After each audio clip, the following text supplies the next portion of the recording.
ರಾಯಚೂರಿನ ಹಲವೆಡೆ ಕೂಡ ಭಾರಿ ಮಳೆ ಆಗಿರುವುದರ ಡೀಟೇಲ್ಸ್ ಲಭ್ಯ ಆಗ್ತಾ ಇದೆ. ಕೆರೆಯಂತಾಗಿದೆ ಸರ್ಕಾರಿ ಹಿರಿಯ ಪ್ರಾಥಮಿಕ ಶಾಲೆಯ ಆವರಣ. ಮಸ್ಕಿ ತಾಲೂಕಿನ ಅಡವಿ ಬಾವಿ ತಾಂಡಾದ ಗ್ರಾಮದ ಸರ್ಕಾರಿ ಶಾಲೆಯ ಪರಿಸ್ಥಿತಿ ಬಗ್ಗೆ ಡೀಟೇಲ್ಸ್ ಅನ್ನು ಕೊಡ್ತಾ ಇದ್ವಿ ನಾವು. ಮೊಣಕಾಲುದ್ದ ನಿಂತ ನೀರಿನಲ್ಲೇ ಶಾಲೆಗೆ ಮಕ್ಕಳು ಬಂದಿದ್ದಾರೆ. ಸಮರ್ಪಕ ಚರಂಡಿ ವ್ಯವಸ್ಥೆ ಇಲ್ಲದೆ ಶಾಲೆಯ ಆವರಣಕ್ಕೆ ನೀರು ನುಗ್ಗಿರೋದರ ಡೀಟೇಲ್ಸ್ ಲಭ್ಯ ಆಗ್ತಾ ಇದೆ. 175 ವಿದ್ಯಾರ್ಥಿಗಳಿರುವಂತಹ ಸರ್ಕಾರಿ ಶಾಲೆ ಇದು. ಶಾಸಕ ಬಸನಗೌಡ ತುರುವಿಹಾಳ ವಿರುದ್ಧ ಗ್ರಾಮಸ್ಥರು ಆಕ್ರೋಶವನ್ನು ವ್ಯಕ್ತಪಡಿಸ್ತಾ ಇದ್ದಾರೆ.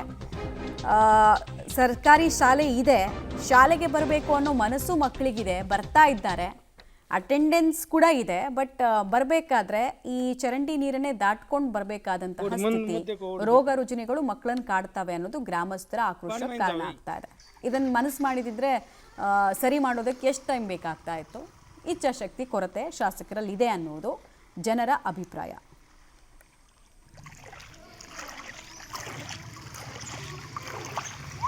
ओड मन मत देखो, ओड देखो, पानी में जाओ।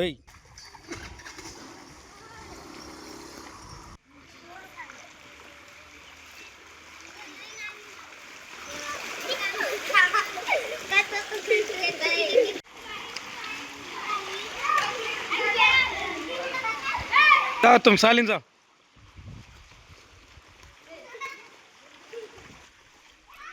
ರಾಯಚೂರಿನ ಸರ್ಕಾರಿ ಶಾಲೆಯ ಆವರಣದಲ್ಲಿ ಮಕ್ಕಳು ಈ ಚರಂಡಿ ನೀರನ್ನು ದಾಟಿಕೊಂಡು ಕ್ಲಾಸ್ಗಳಿಗೆ ಹೋಗಬೇಕಾದಂತಹ ಸ್ಥಿತಿ. ಸೊ ಮೊದಲೇ ಶೀತದ ಸಮಯ, ಮಳೆಗಾಲದ ಸಮಯ ಅಂತ ಹೇಳಿದ್ರೆ ವೈರಾಣುಗಳ ಕಾಟ ಜಾಸ್ತಿ ಇರುತ್ತೆ. ಸೊ ವೈರಲ್ ಫೀವರ್ ಬಂದು ಮಕ್ಕಳು ಆಸ್ಪತ್ರೆ ಸೇರಿದ್ರೆ ಯಾರೇ ಜವಾಬ್ದಾರರು ಅಂತ ಪೋಷಕರು ಕೇಳ್ತಾ ಇದ್ದಾರೆ. ಮತ್ತು ಇದೇ ಭಯಕ್ಕೆ ಶಾಲೆ ಕಳಿಸೋದಕ್ಕೂ ಕೂಡ ಹೆದರ್ಕೊಳ್ತಾ ಇದ್ದಾರೆ. ಇನ್ನು ಗ್ರಾಮಸ್ಥರಂತೂ ಈ ಸಮಸ್ಯೆ ಇದು ಫಸ್ಟ್ ಟೈಮ್ ಅಲ್ಲ, ಪ್ರತಿ ಬಾರಿ ಮಳೆ ಬಂದಾಗಲೂ ಹಿಂಗೆ ಆಗುತ್ತೆ. ನಾವು ಶಾಸಕರ ಗಮನಕ್ಕೆ ತಂದಿದ್ದೀವಿ, ಬಟ್ ಶಾಸಕರು ಹೇಳ್ಕೊಳ್ಳೋ ಕೆಲಸ ಇಲ್ಲಿ ಮಾಡ್ತಾನೇ ಇಲ್ಲ. ಕೆಲಸ ಮಾಡೋದಕ್ಕೆ ಏನು ದಾಡಿ ಶಾಸಕರಿಗೆ ಅನ್ನೋದನ್ನು ಜನ ಕೇಳ್ತಾ ಇದ್ದಾರೆ.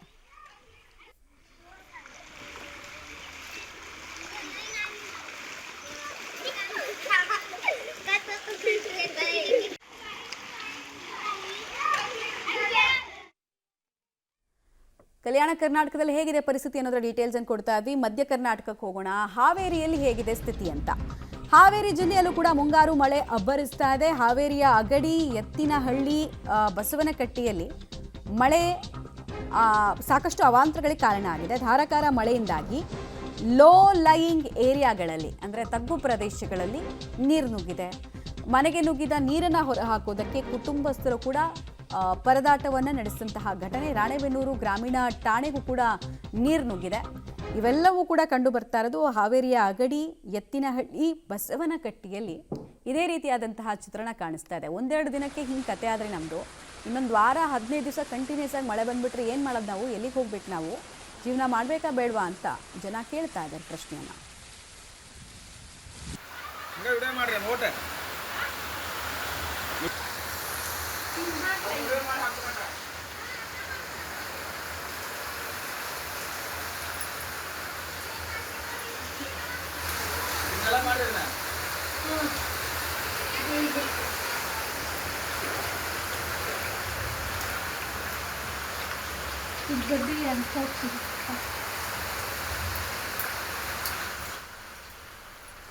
ಲೋ ಲೈಯಿಂಗ್ ಏರಿಯಾಗಳಲ್ಲಿ ಯಾವ ಪ್ರಮಾಣದಲ್ಲಿ ನೀರು ನುಗ್ಗಿದೆ ಅನ್ನೋದರ ದೃಶ್ಯಾವಳಿಗಳನ್ನು ಒಂದು ಮನೆಗೆ ಸಂಬಂಧಪಟ್ಟಂತೆ ಕೂಡ ತೋರಿಸ್ತಾ ಇದ್ವಿ. ಮತ್ತು ಸುತ್ತಮುತ್ತಲ ರಸ್ತೆಗಳು ಕೂಡ ಹೇಗೆ ನೀರಿನಿಂದ ಆವೃತ ಆಗಿದೆ, ನದಿಯ ಬಣ್ಣ ಬದಲಾಗ್ತಾ ಇದೆ, ಹಳ್ಳ ಕೊಳ್ಳಗಳು ಕೂಡ ತುಂಬಿ ಹರಿಯೋದಕ್ಕೆ ಸ್ಟಾರ್ಟ್ ಆಗಿದೆ. ಸೊ ಹಾವೇರಿಯಲ್ಲಿ ಮೊದಲ ಒಂದು ವಾರದಲ್ಲೇ ವರ್ಣರಾಯನ ಕಾಟ ಮುಂದಿನ ದಿನಗಳಲ್ಲಿ ಹೇಗಿರಬಹುದು ಅನ್ನೋ ಅಂದಾಜು ಸಿಗ್ತಾ ಇದ್ದ ಹಾಗೆ ಜನ ಭಯಭೀತರಾಗಿದ್ದಾರೆ. ಮತ್ತು ಮನೆಗಳು ಕುಸಿಯುವಂತಹ ಭೀತಿ, ರೋಗ ರುಜಿನಗಳು ಕಾಡುವಂತಹ ಭೀತಿ ನಗರ ಪ್ರದೇಶದ ಜನರನ್ನು ಕೂಡ ಕಾಡ್ತಾ ಇದೆ.